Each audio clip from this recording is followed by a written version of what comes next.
Welcome to the Total Soccer Show World Cup Daily USA Victory Edition. Woo! Mauricio Pochettino side are through to the knockout stages of the 2026 World Cup with 6 points from Group D. We did it. Mish accomplished already. We're going to go deep on the win in Seattle in this episode. Joining me, Ryan Bailey, to do so, we have a resplendent Taylor Rockwell. Hello, Taylor.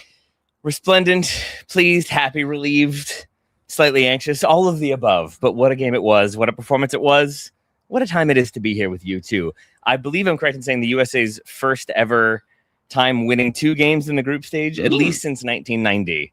A very fun time to be a US fan for sure. Very much so. Joe Lowery joining us live from our Los Angeles HQ. Joe, how you feeling? I'm feeling great. I mean, Ryan, you would say that the world didn't really start till the 90s after all, right? So basically the US has done something in the only period of history that's ever mattered. It was fun once again watching the US play soccer. It was another fairly comfortable win for the United States. Yeah, I'm doing great, Ryan. Thanks. It's pre-Oasis, post-Oasis, right? Pre-Oasis, after Oasis. That's your timekeeping? Okay, cool. Yeah. Making sure we had it right.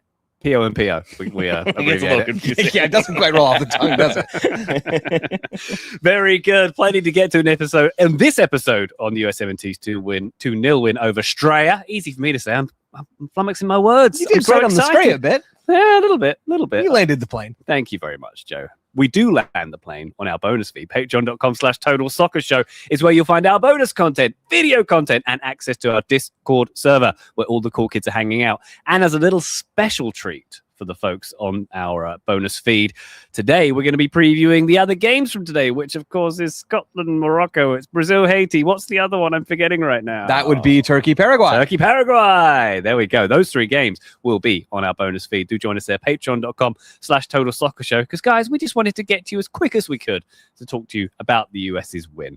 So, Joe, let's start off with a discussion about the 2-0 win. Obviously, Cameron Burgess getting the own goal from a Fuller and Balogun cross. Then Alex Freeman adding the second just before the half. I suppose, like the first game, this was a game of 2 halves, to use the cliche. Things changed a little bit in terms of game state, in terms of momentum in the second half. But your vibe check overall from this game. Yeah, I think I used the word comfortable once. I'll do it again now. Even in the second half, where Australia down 2 goals at halftime, they know that they have to push, right? There's no doubt about that. They can't continue to try to manufacture chances out of their low block because there were no chances for them in the first half in their low block.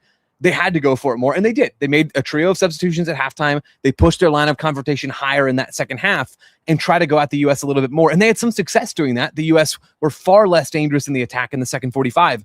Even still, Australia didn't really create chances. Their best chances effectively were moments where they were crying out for some sort of penalty call inside the 18. And there were some sort of dicey moments there.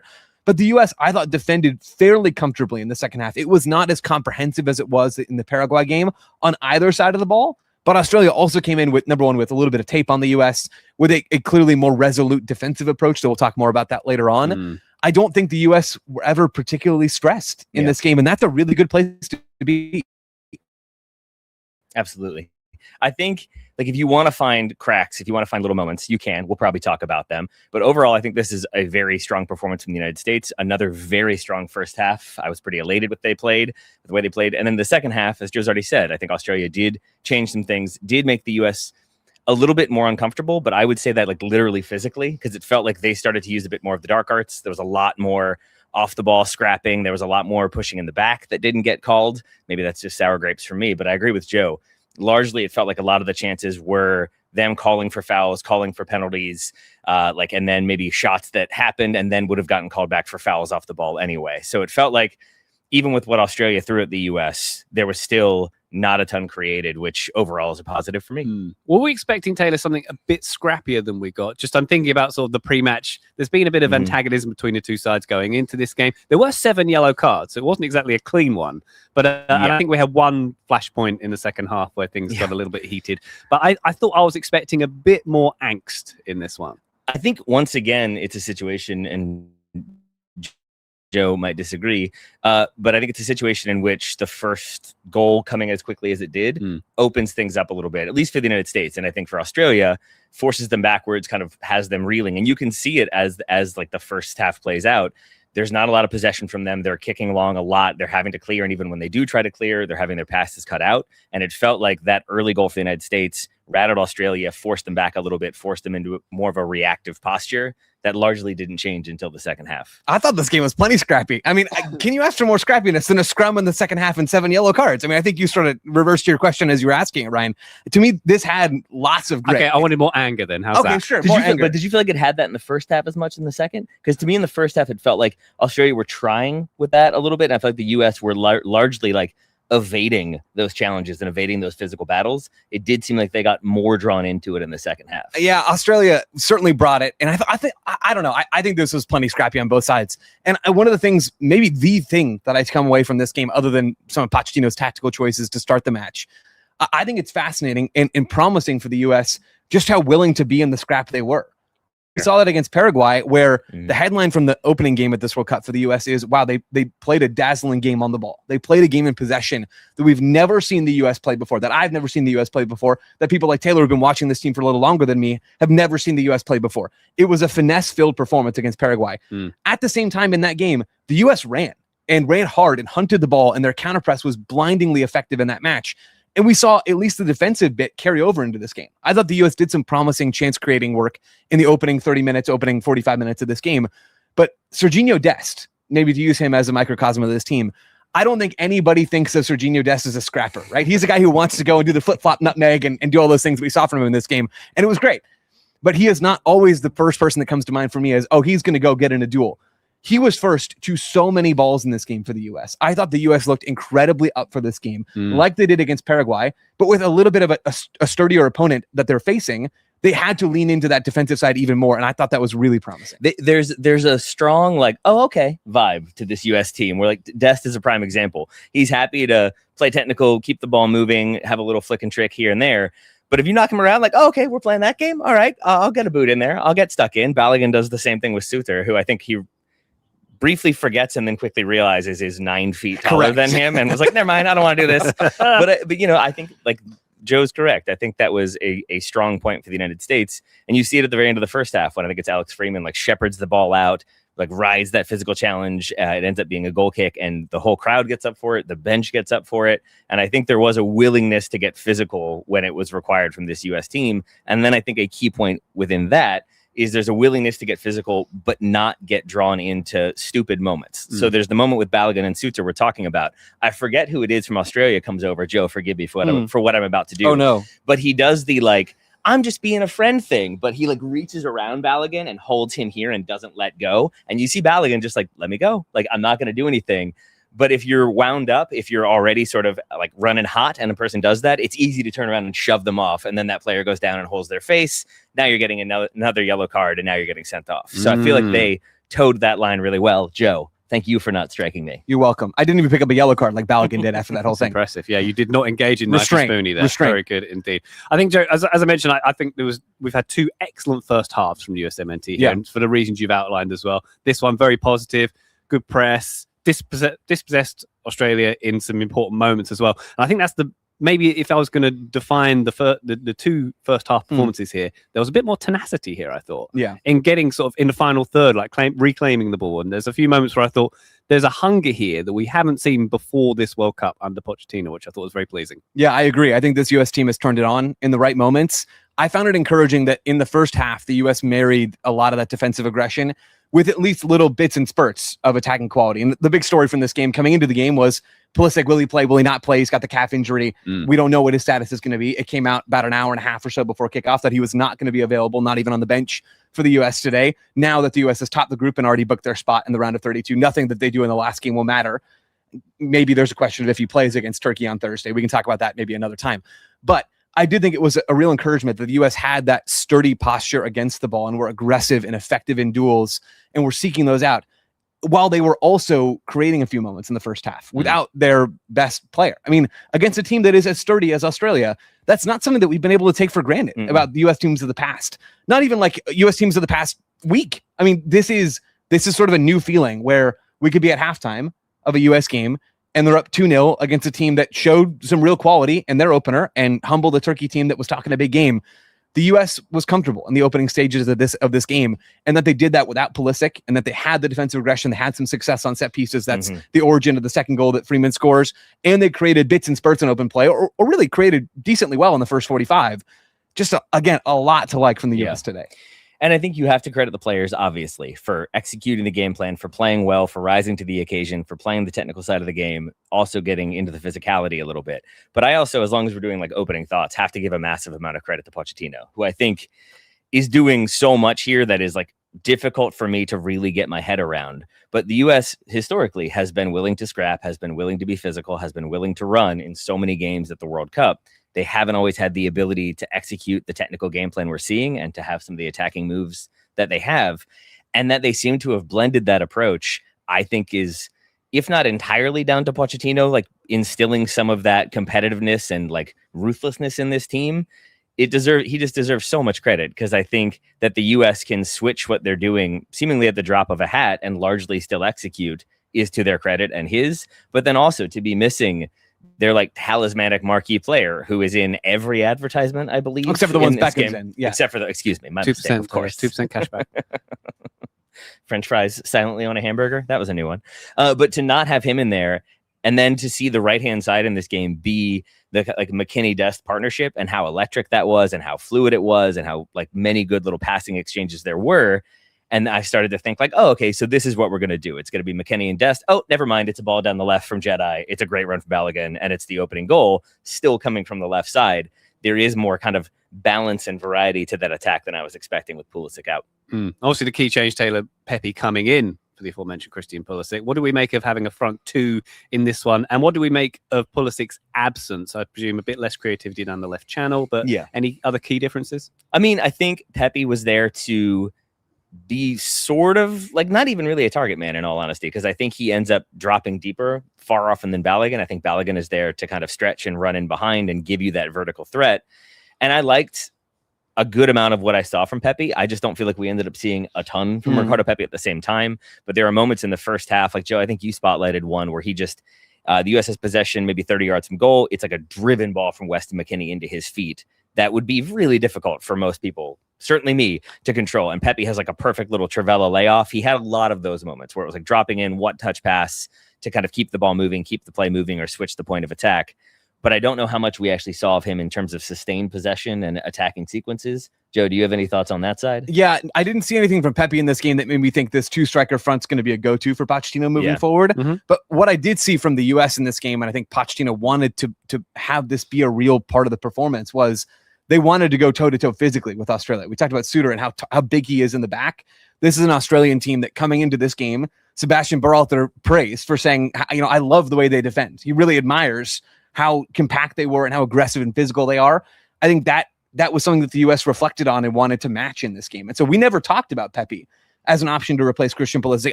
Genuinely, the thought did not enter my mind coming into it. So I was very surprised when we saw that news drop about 90 minutes before kickoff. But clearly, Pochettino wanted to have another big body in the forward line, another target to aim a cross at. We saw that very early on in this game. McKennie plays a good cross into Pepe, and there's a little moment of danger there. There were opportunities, but really, I think the U.S. wanted to show Australia that they weren't going to back down. And I don't think they did. Again, I don't necessarily want to see a whole lot more of Pepe at this tournament, because that either means it is the two-striker setup, and that's maybe not the best look, or it is Balogun not playing for whatever reason. I think both of those things are a net negative for the U.S., but still, for this particular game, I think there was some merit to the choice from Pochettino, and it worked well enough. Yeah. If I do have to criticize Poch, and I do, I'm afraid at this point, the outfit, it was still the same, the Hugo Boss Safari suit. You remember when Mark Zuckerberg got the haircut and started wearing a chain and it's like cool era. Yeah. Well, it's got that energy. Yeah. I'm surprised he wore it back to back. Yeah. I just wasn't expecting. It's almost like they have some sort of like branded clothing partnership, and he's obligated to wear it. Only him though. Yeah, and it's the same outfit. Like, I don't know. Wouldn't you want to display the whole collection? I don't know. I like it. I like what he's got going on. I like his stoic staring off. I liked him for 1/4 second thinking about pretending to sing the national anthem. I swear that happened. They cut to him during the anthems, and he did a like. No, and then just stoic instead, looking off. It was a good picture. It was a good image. Malik Tillman never wavered, which I do respect. Not even a little. On the Pepe front, we talked about the tone that it helped the U.S. set to have another striker, another big body that you can play into and help lead a little bit of the counter pressure as well. And I thought Pepe did that quite well in this game. He ran his socks off. In addition to that, I was texting with a friend about this choice and sort of sharing my confusion. Wouldn't friends? Graham, yeah, I was texting Graham. Okay, cool. It wasn't Graham. I was texting and talking through some of these things. And this friend raised to me this idea of, well, if you play with two strikers, Now you can start to manipulate how Australia defend. We saw Australia in this 5-4-1 shape today, just like we saw against Turkey. And if you have two strikers, you can sort of pin the opposing three center backs. So all of a sudden, those players are pushed out of the game a little bit. Then you have your two wide players of Serginho Dest and Anthony Robinson. Those players can push the wing backs, can pin the wing backs for Australia. So now all of a sudden, you're controlling their back five with just four players across that front line. And that is what we saw. We saw a lot of that in this game. And then you get into the midfield, and you had Tyler Adams at the base. You had Malik Tillman to the left and Weston McKennie to the right in a midfield three. Single pivot, two number 8s. And then you had the U.S. back three. So if you think about defending those players for Australia coming into this game, you have your 5, which the U.S. pinned. Then you have your midfield line of 4, and it's 2 center mids in that line of 4 and 2 wide midfielders. The central midfielders then sort of have a 3v2 matchup where the U.S. has 3, their midfield 3, Adams, McKennie, and Tillman, against the double pivot for Australia. Or if they pinch those wide midfielders inside Australia to have a 4v3 in that area, then you have a 3v1 in the U.S.'s 3 center backs against Toure. At the top is Toure, not Traore. At the top of that structure. And I thought the U.S. manipulated some of those numbers well in the first half, where McKennie in particular was the danger man, floating and picking up the ball on the right side, the right half space. And the U.S. did a good job of accessing him in particular. I thought, again, you can sort of see even beyond just the, hey, let's go for it and be aggressive and punch somebody in the mouth mentality from Pochettino. There was a real tactical thought process of how it would help the U.S. in possession. And it wasn't the cleanest thing all the time for the U.S. in this game. I didn't think they were as sharp as they were against Paraguay, but there was some good stuff in there. There was. Having an elite coach helps in these instances, it turns out. Wonderful. I can tell. If not an elitely dressed coach, yes. Well, there's work to do there. We know that. Fair. But, there's a long way to go in this tournament. Now We're in the knockouts he's got after the knockout round. Yeah, There we go. exactly. All right, quick break from us. When we come back, much more on this game, and we'll look at Turkey as well. Lots to talk about. Do join us then. In the intermission, Taylor, the pocket square is lovely. Thank you. Didn't It's expect lovely. it. Taylor, I need everybody to know, Taylor was dressed like a schlub like me, and I suppose, Ryan, not to loop you in necessarily, during the game, and then we're about to record, and he comes sprinting out, all dapper. I love it. Stream Squadron, by the way, welcome. Daylight Hours Stream Squadron. Proof of that they don't only come out at night, mostly. In the bright sunlight, No unfortunately. Keith. We'll TSS report mascot. later. No, indeed. Taylor, what time is your shift at Photo Go to Chow, by the way? Just needed to. Hey. I mean, some of us look nice for camera and some of us go a different way. Point taken. On that note, Point taken. I mean, I haven't even showered today. I feel like a disgrace sitting next to you, Taylor. As always. Anything else you'd like to divulge? I digress. Let's get back in, shall we? Stream Squadron, thank you for sticking with us. Join us on the next break. In the meantime, let's talk about the game some more. Total Soccer Show, welcome back to World Cup Daily. Taylor, can we talk about Australia for a moment here and sort of the opposition that they provided here? Look, maybe a bit of a surprise that they didn't have Iran Kunda on the field from the outset, but they made 3 changes at the half, which sort of changed the dynamic of the opponent here. Yeah, and I want to talk about those changes. I want to kind of go off of what Joe was talking about with their first half performance, because I think even with conceding 2 goals, like one of them is the own goal where they're kind of like collapsing back. And I think even if it doesn't go in, maybe Balogun is there to put it in. So 50-50 on that one. Then there's the second goal, which is, I believe, from a free kick drawn by Dest. And then you have kind of the chaos there, but it ends up working out. But it's 2-0 to the U.S. But aside from those 2 moments, it is Australia's game plan largely working from what I saw, where it felt like they would defend in that 5-4-1. Sometimes it was like more of like a narrow 5-2-3. But either way, you'd have Toure up top. You'd have like the 2 kind of wide attackers tucked inside. And then you'd have your 2 midfielders in, was it Okan Engster and O'Neill? And that sort of 5 in the middle really clogged things and made it difficult for the U.S. to find any sort of space to operate in that area centrally. And if you go back and watch, there's very little created through the middle, even with the U.S. trying quick passing sequences, even with Pepe drifting out and other players drifting in, there's not much happening there. And so I largely think that was Australia's game plan working sort of effectively. It's just that you can see that opener and then you can see the kind of fluky second goal, which is a great goal for the U.S. to get.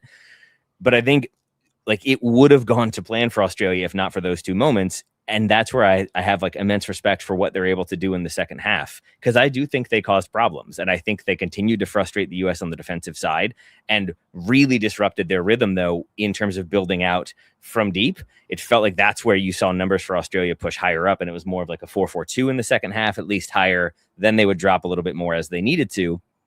But with that sort of disruption, with more numbers committed forward, with more pressing, that's where I feel like we saw the U.S. start to struggle to build out. And there were some shaky passes and some shaky clearances. And I think it disrupted the US's rhythm such that maybe around the hydration break in the second half, it seemed like the US were sort of like, all right, we're going to make some defensive changes. Joe, what did you refer to it as? Like suffer and endure, I think was going to be the rest of this game. Yeah, and that's largely what it was for me. But I think when you're up 2-0, you can sort of absorb that pressure a little bit. I was very nervous they were going to get one in like the 88th minute, and then it was going to be a much nervier finish. But in the end, the U.S. defense held strong. And if anything, the U.S. maybe looked more likely to score by the end of the game. It is funny. We talked so much leading into this game, and U.S. players talked about coming into this game, just how deep how deep Australia sat in their game against Turkey and how compact they made things. And that was true. That was real. Serginho Dest was asked in the build-up to this game about, who in this U.S. team can go and attack 1v1 other than yourself. And he mentioned Christian Pulisic and then no one else, right? So this was a U.S. team that was thinking about how they were going to attack all the different aspects of this Australia low block.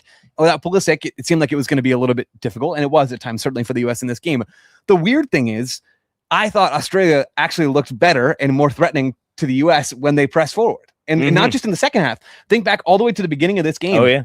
There are multiple bad U.S. turnovers out of the gates where they did not look prepared to deal with the pressure that Australia was bringing. And there were some by players that weren't even Alex Freeman. That's right. Matt Freese, I think, had a nervy moment. And there were a few of those sequences early on where the U.S. just didn't look up for it quite yet. It didn't look up to deal with the pressure. Almost like mentally they were so focused on our task today is going to be breaking a low block for 90 minutes. That's our job.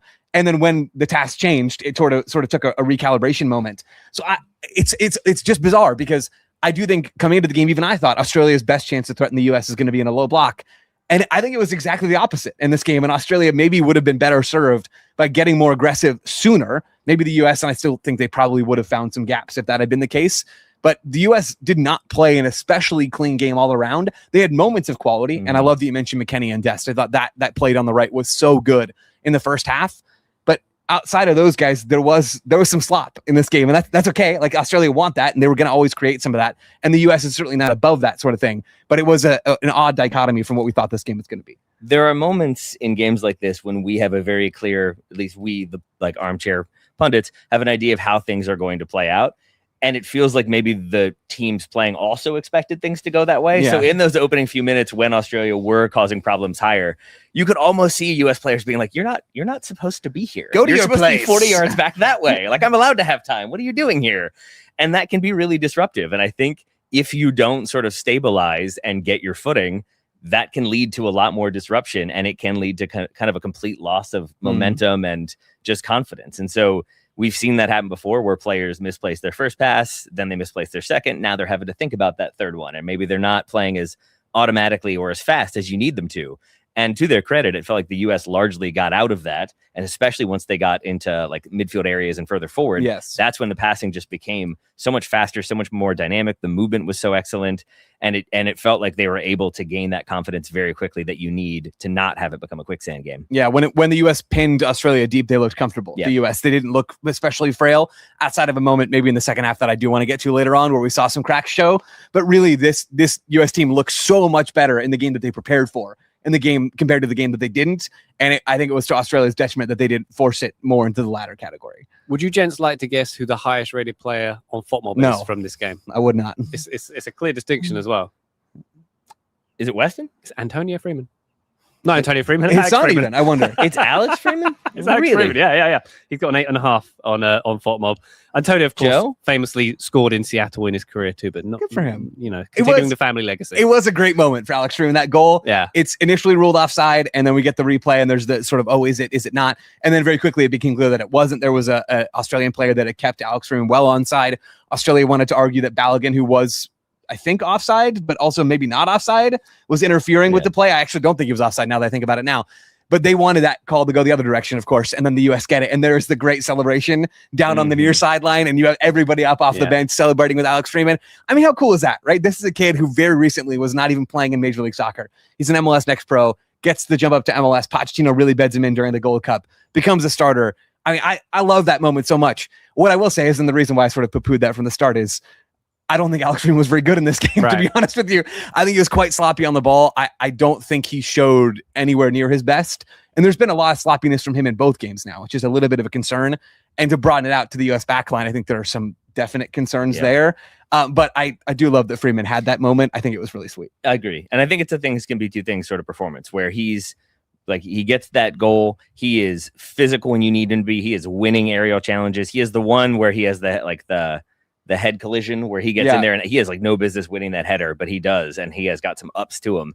And so like, if you're watching him from the physical fight, like, you know, get the crowd going perspective, I'm not surprised that he has that rating. From the makes safe passes and always makes solid decisions in possession, that was maybe a little bit more of an iffy one, because one of the things I really didn't want was for the U.S. to present opportunities to Australia such that they could get clear attacking opportunities when the U.S. were in areas of the pitch where they were slightly overextended or slightly too open. And I do think he had at least two of those. He has one in the first half, and I believe maybe one right at the end or right at to start the second half. He has two different clearances that go to no one other than an Australian player. And you kind of can't afford those. But again, if we're talking about two errant passes in like an 85-minute performance, I guess man of the match it is. I'm not on board with that. I'm guessing the rating is boosted by the fact that he had a shot from point blank range, and that has significantly skyrocketed his XG in this game and probably his rating as a result. Joe hates goals. I just think for Freeman, I mean, this is the game. I think coming out of the Paraguay game, there were very few things that I could bookmark and say,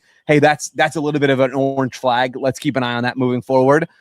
I think Freeman's performance now, where he's had some shaky moments in back-to-back games, is one of those things for me. I'll just do my other one now. I thought Tim Ream's moment where he's trying to play the offside trap on Nestor Irankunda when he does come off the bench in the second half. I don't know what Tony Popovich is doing by not having him start this game. That didn't make any sense to me. And we saw Irankunda be a bit of a nuisance for the U.S. in the second half. Don't think you could say that of really anybody for Australia in the first half. But Tim Ream is trying to deal with this ball that he knows is about to come in behind to Irankunda. And his choice, because he knows he cannot keep up with Irankunda in the open field, is to try to play the offside trap. Except he is just a yard off. Like, his timing is off, his positioning is off because he doesn't have the legs. And that was the concern. This is not new. This whole idea of Tim Ream struggling in those moments is about as old and tired of a discussion as you can have. But this is the first time where I realized, at this tournament, it's real. It wasn't a talking point against Paraguay. I don't think U.S. talked about it at all. I didn't talk about it in my voice note from the stadium. I thought in general the U.S. defended very well in that game. There are cracks, and teams that have more talent than Australia and Paraguay are going to have some joy in those cracks. Now, it doesn't mean that they're going to just dominate the U.S. That's not what I'm saying. But for all the good in this game, it's great that the U.S. is through. Nice that they created chances at Pulisic. Good that they got the result. All those things are good. There were lots of good things.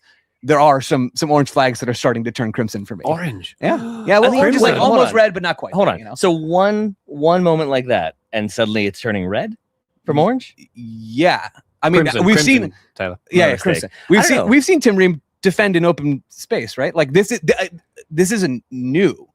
It's just a reminder that it's going to be a problem later on, probably. Well, to that I would say, and this doesn't really respond to your criticism, so I think that's a fair criticism. However, like, we didn't really even talk about Ream in the Paraguay review at all, positive or negative, on the show. And I think it's worth pausing to say, like, against Paraguay, his distribution was exactly why his distribution is huge in this game as well. Very, very helpful. Exactly. So, like, that's where I'm still sort of like, yeah, we kind of know he's not going to be as fleet of foot. It ends up being okay. That's why you have other faster players around him. I still agree with you. I think it is one of those moments, as I said in the introduction, of like, if you want to look at those moments and think like, but what if, and that could have gone wrong, and if that had gone wrong, and I think you can start to make some compelling arguments. I still think the distribution, the strength, the calm, the poise, the leadership, all of those things I value quite a bit. Not that you don't, but yeah, that was a moment of like, they are fast and he is not catching up. Yeah. I mean, it's one of the things that I'm realizing about this U.S. group, not to try to be the wet blanket of the group, but there aren't a lot of good teams in this group, right? I mean, Paraguay, that was such a poor performance. I think they won the World Cup last year. Yeah, they did. That's right. Well, except for that bit. Yeah. Australia were just really unimpressive to me, I thought, today. Also won the World Cup. Won the World Cup. We saw how bleak Turkey looked in that game against Australia. I'm hungering now, and we're going to have to wait a little while, which is fine. I'm hungering for like a real game, for this U.S. team. And that's not to wish this time away, because these moments are great and should be celebrated. And it's cool that the U.S. is clearly a level above the other teams in their group. All those things are great. Like I said, I'm just starting to bank some of these moments where two of the three players who possessed the ball as outside center backs for the U.S. in this game looked awfully shaky to my eye. And that's building on top of some evidence from previous games that we have that those players can be shaky. So again, we don't need to wet blanket. We don't need to spend any more time on this right now, but that is something to watch for. It's the nature of being a sports fan and talking about sports. Like, that if you told me coming into this World Cup, like after the first two games, the U.S. is going to be top of the group, with a great, Life is good. Tied for their most ever goals scored in a group stage. They've won both.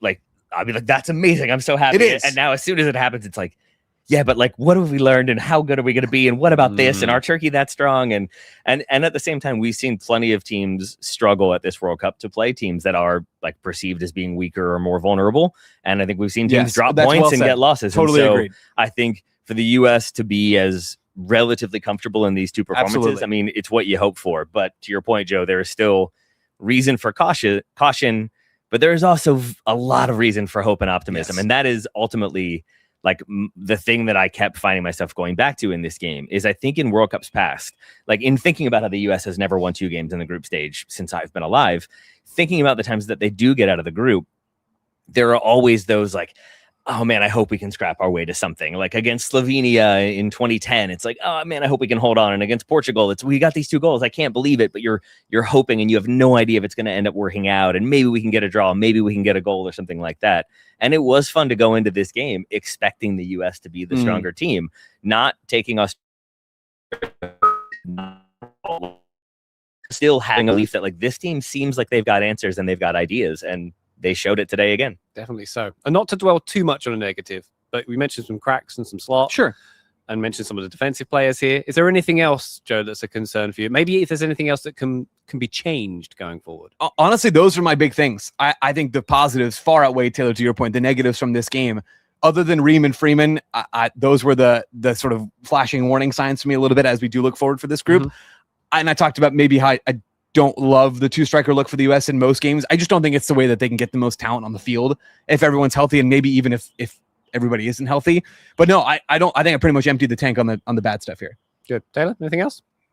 Just that, as a resident old person, I have respect for what Tim Ream has done, and as the youth of America, Joe does not. So That's Charlotte's Tim Ream. Thank you very much, Taylor. That's right.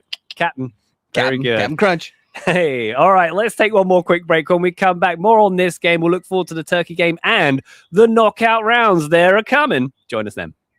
Stream Squadron, since Ryan and Joe have said nice things about my outfits, I will just say, before the live show, Ryan changed his shirt, and multiple people were like, what? How did that happen? Because Ryan is a sculpted Adonis, and Joe Lowery over here can bench press like 6,000 pounds and can beat everybody in a push-up competition. Don't fact check that. So I'm just trying to keep up. Yeah. Desperately trying to keep up as much as I You got can. it. You're doing great. Thanks. Your calves alone, man. I mean, come on. Yeah, it's the hardest place to add mass. What have we become? All right. It's nice. I like it. Very good. Chance, anything else you want to talk about on this game? Yeah, I have some positive player bits that we can do, I think. Okay, excellent. And I want to talk a bit more about the first goal. You bet. We'll do both those things, Thank you, Joseph. darling. Excellent. This is how we plan our shows. Structured. Squadron. Don't peek behind the curtains. We do it live. Excellent. Here we go. Total Soccer Show. Welcome back to World Cup Daily. We have a power trio in the Los Angeles studios of Taylor, Joe, and Ryan. No Graham, because as we record right now, he is in the Boston Stadium in a kilt. I'm picturing dancing, doing an obscene chant. I think he's doing all of these things. Graham is at this game with his Sterling Albion pals. That makes me so happy. Yeah. He's there with the guys he usually watches games with every Saturday. I just love that. I love that Just so also much. sitting there, very glum face, going, "How could this go wrong? Yeah, How could this exactly. go wrong for us?" Yeah. Good stuff. I hope Graham's having a good time. I'm sure he'll be lovely and send us a voice note and report back on the main feed very shortly as well. Anyway, back to the USMNT Australia game. Joe, any other positives, any other bright sparks and key performances you wanted to highlight? I would love to talk about Balogun just a little bit more and his role in that first goal, the U.S. score. I mean, I've been on the Balogun train for a long time. I think we've got lots of people on the train shoveling coal. I'll be the coal shoveler. I got no problem doing that. His versatility as a player is so impressive to me. Where that goal comes from him roaming into the left side and going and bending his run, getting in behind, and the grace, the speed he shows to create the separation, the savviness of movement to know to make that run, and the grace and technical ability he has to weave his way through and to get all the way to the end line. He has the athleticism, he has the timing, the touch. I mean, it was everything. And weirdly, I didn't even necessarily think this was his best game. I thought this was a rough game for him in terms of the conditions of the game, where he was dealing with some big boys in the back and was clattered for 90 minutes. Like, I don't think this was the best of Balogun. And even with that being true, he still was hugely impactful on the US's performance in this game. Just the ability that he has to do so many different things. It absolutely jumped off the screen to me in this match. I really, really enjoyed him. And I think it's becoming clear with every passing day that if Pulisic is not in this team, It's McKennie's team in the attack, it's Malik Tillman's team in the attack, and it's Folarin Balogun's team in the attack. And two things there, to go to the goal for a moment, because Joe's laid it out well. The thing that I keep going back to that I'm just so struck by, and where Joe is totally right in terms of the impact Balogun can have for this team and what he can create on his own. Like the driving run, great. You've got speed, you've got the ability to dribble. The cut inside that he does to be able to then get into the position to pass that ball to make it such a dangerous play is so impossibly difficult at that speed. To be running at that angle and then cut and just like without any problem, without any real like deceleration or having to stop and then go.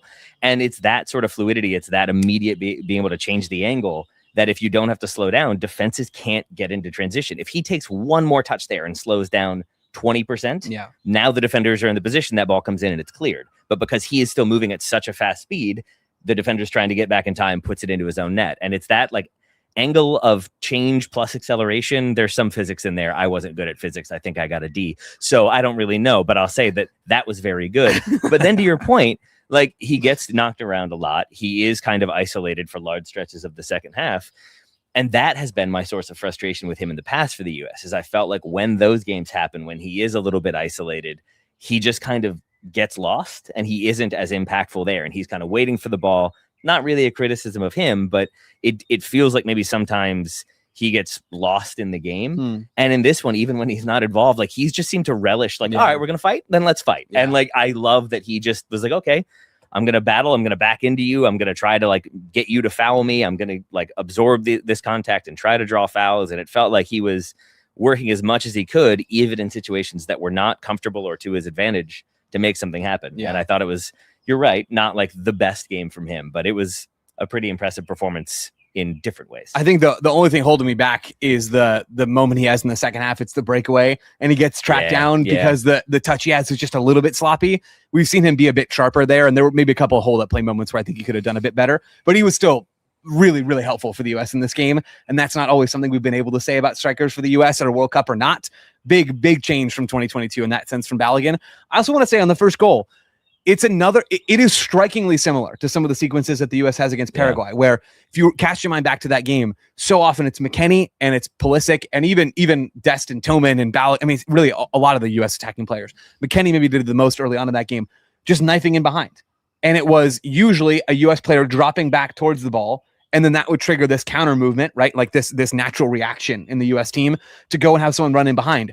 We saw something very similar to that in the first goal, where Balogun goes in behind because he knows that the defender has been pulled forward. I didn't think Australia were going to be that easy to pull around, but it does speak to just how well drilled those off-ball movement patterns seem to be for the U.S. It was nigh on perfect off the ball against Paraguay, maybe a little less so in this game, but I was still really, really impressed with just how sharp some of those sequences were. So I love that we got to see that on the first goal because it was a legit thing that you can tell this team has worked on. They did it against Paraguay. They ran it back again today. It seems like they have a little bit of a block breaking recipe with that drop back and then have someone pivot piston sort of in behind. I really, really enjoyed that from Balogun and this U.S. team today. Since Joe got to talk about Folarin Balogun, can I talk about Tyler Adams now, please? Another like really strong, solid performance.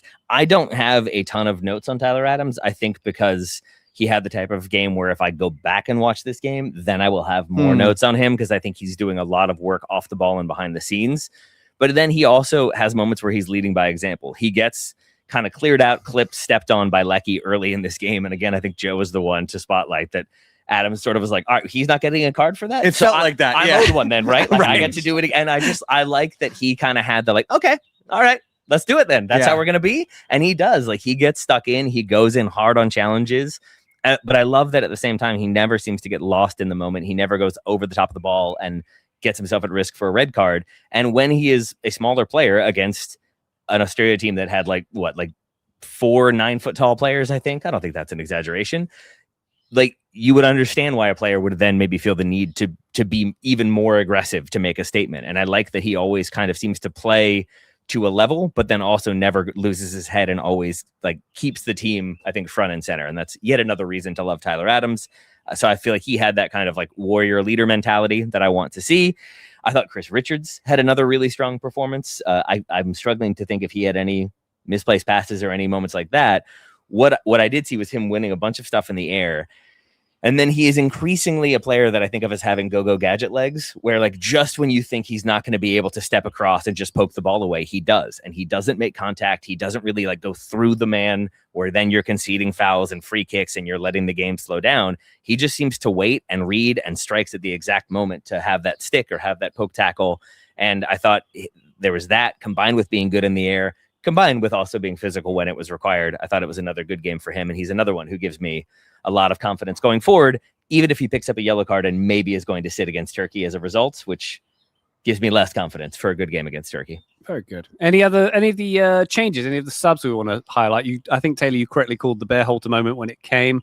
Gio Reyna getting a solid 6 minutes in this one as well. Yeah. Hugely influential. I mean, these subs were let's shut it down from Pochettino. Right. When you see Berhalter come on, that's one clue. When you see Joe Scally and Austin Trusty come on, Scally to play right back, Trusty to play left back. Yeah, Poch was just ratcheting up the defensive numbers there all the way up to 11. So I don't know that I have a ton of thoughts on those guys, but I thought nice to see Trusty and Scally.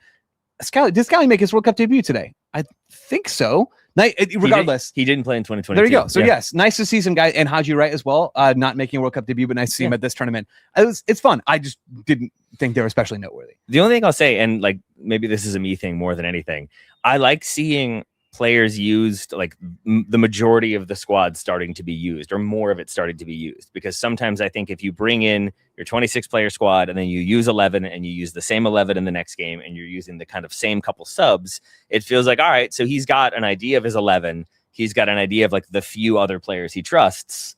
What about everybody else? And what happens when we need them to perform?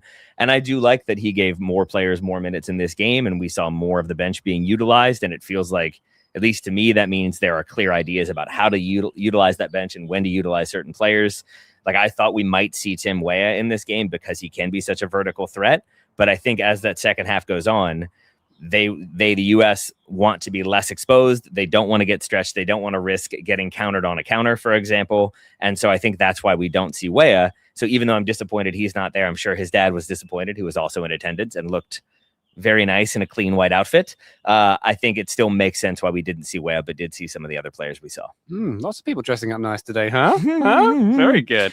Jedi was also styling, and I'll mention him really briefly, just that once again, I enjoy having two very good attacking fullbacks of sort, even though Dest is just now a winger. Yeah, I think. for sure. But Jedi on the other side, he plays that ball that we already talked about for the Balogun goal, still offers you such a vertical threat with his speed, still offers you defensive cover with his speed, and we saw that a few times in this game, and then can also just be very good in understanding the circumstance and knowing when to move more centrally, when to stay back, when to get involved in the attack, when to make a run to pull a defender with him. I think he just brings so much on and off the ball to this team. All right, very good. 2 games done, 6 goals scored, 1 conceded. Feels pretty good to be in that position. Next up, Joe, of course, on Thursday, Turkey back here in Los Angeles. That's at 7 Pacific, 10 Eastern, late night one for the US fans on the East Coast. Are you going to be there? See, there Joe's we go. going to be there. Yeah, you are. Good stuff. In terms of, we mentioned players who might sit for that one. It doesn't feel like there's a lot of logic in starting Christian Pulisic in this one at this point. Yeah. So what do we think is going to shape a little bit of a different team here? I think so. I mean, I wouldn't risk a lot of guys, and the balance you have to strike here is how do you maintain fitness and rhythm while also not risking someone to pick up a red card that could see them miss the next game. Yellow cards will reset, but I don't believe that would be the case for a red card. So how do you find those balances? I don't really know. Pochettino knows the fitness of his players and the needs of his players better than I do, but I would be very surprised if we did not see some partially rotated lineup where we see some of the players, Taylor, that we haven't gotten as long of looks. Like Tim Weah starting would make sense to me over Dest in a game like that. There's lots of different ways that I'd be completely comfortable with it looking for the U.S., but the reality is there is nothing to play for beyond momentum and fitness and form and rhythm and whatever else fits into that bucket. I mean, I guess you could say, like, you want to make sure you finish top of the group, although... You will. It's done. It's already top of the group. Is it for sure? Yeah, they cannot be caught. Only Australia, and they've got Turkey has 0 points. Their max is 6 points. Turkey, because then it'd be head-to-head, and if they beat us, they have 6. So that would be the only one. But even there, you're still guaranteed to go through. What I think could be interesting, this is me having not really thought about it until this exact moment, is if you are going to rest some of your key players. So if you're not going to have, say, like Richards or Adams, if you want to make sure they don't pick up that second yellow, it would be interesting to me to see Pochettino try like a more out and out defensive approach, given that we're going to likely play stronger teams in the knockout rounds, especially if they're able to make some sort of run. And so maybe you trial, we're going to have like a deeper line of confrontation. We're going to kind of bunker a little bit more. Maybe that is like way up top with a partner. And then it is sort of, we're looking to counter effectively, but otherwise defend and absorb pressure and frustrate. Maybe that's the way you go about doing it, because I wouldn't mind seeing that rotation. You just also don't want to lose momentum. And if he fully rotates, but then has players in there who can't do what the U.S. has been doing as effectively, and you lose 4-0, yes, it doesn't matter, but I also think that does kind of matter in some ways. Yeah, momentum is an important thing at a tournament, of course. You make a very valid point. Can I say something exciting about permutations? Is it about the drill in the background? It's not about the drill or the bird noise, but in this beautiful alfresco studio that we have here in Los Angeles. Thank you for your drilling person renovating the house across the street. So if the US finish top of the group, as we most likely expect them to do at this point, the knockout game will be in Santa Clara in the Bay Area on July 1st, and the US will play a third place team from one of 4 groups. So that's a good little path into the next round of 16. That will be against the winner of Group G. Group G being New Zealand, Iran, Belgium, and Egypt. So they would play the winner of Group G. They play the winner. So all those teams, as we record, are on 1 point. So it could be any one of those teams. There's probably a couple who are more likely to top that group. Let's say it's Belgium. I feel like that is a pretty good route to the QFs. To get a third place team in the round of 32, and then Belgium potentially in that next game. That's what you're saying? Yeah, that'd be workable. And we saw the Belgium have great success against the US back in March, but they don't look like a team that is unbeatable at this tournament so far. Yeah, I mean, that is, Taylor, I'm glad you raised the idea that the US hadn't locked themselves into the top of the group. There is actually more to play for than I would have thought, because the US is going to have more information by the time their next game kicks off. They're not going to have as much information as teams finishing in the latter groups, easier for me to say, but there will be a picture that the U.S. has to sort of look into and see how seriously do you want to take this game or not. Yeah, I think the point I suppose I'm overall making here is the U.S. have a path to define late without facing a real big boy. Yeah, so it's true. That's a nice setup. That feels good, right, Taylor? Feeling good? I mean, shots fired at Belgium, but yes, also shots appropriately fired at Belgium. I think that does feel pretty good. It also hopefully avoids a scenario in which the U.S. finishes second, Iran finishes second, and then I believe they would play each other in the knockout round. Yes. That feels a little bit like the old cliche of like in a derby, form goes out the window. I do feel like that would be a spicy game, put it that way. So I wouldn't mind avoiding that. It might be written into the negotiations, which are ongoing at this point as we record. Yeah. Those super solid negotiations that won't change between the time I finish this sentence. Woo! Fun times ahead. Yeah. All right, guys. That was another USMNT World Cup victory, Taylor. As a person who tends to root for Turkey, I'm just going to say, come on, Paraguay. Is that where we're at? Because a draw does. Yeah, right. Kind of kill things, it can be locked up later on tonight, but not as we're recording now. That's right. There we go. Vamos, Paraguay. Vamos, indeed. And Taylor Rockwell, thank you very much indeed for your contributions to this podcast. To all gosh darn podcasts that we record, we appreciate you. I appreciate you, my friend. Thank you. Joe Lowery, same thing to you, bud. You're a superstar. Same to you, and same to Malik Tillman, who we didn't talk about, but he was very, very good in this game on set pieces and an open play. Thank you, Ryan. Oh, right in before the buzzer for Malik Tillman. Very good indeed. Thank you to Graham Ruffin, who will be back with us in the studio very shortly. He's enjoying Scotland's win, loss, or draw. Currently, it's not. Producer Neil has informed us that it's 1-0 Morocco within 1 minute. And he does so with a sad whiteboard and a sad expression and a hangdog face. We'll be in there to cuddle you soon, Producer Neil. Sorry, no, it's couscous, not haggis for dinner tonight as it stands, I'm afraid. Neil's doing the Charlie Brown walk away as we speak. Listener, thank you very much for joining us on this one. We appreciate you. As a reminder, we are streaming after most group stage games. Went a little bit early today, but we are streaming. You can find us on our YouTube channel. You can find us in many ways. Patreon.com/Total Soccer Show as well. Thank you to everybody who supports us. We love you. That's it for now. Bye. Oh man, what a way to kill the energy. Oh, that's so couscous bad. Moroccan. Did I get that right? I'm not going to say. It's wrong, isn't it? I don't know.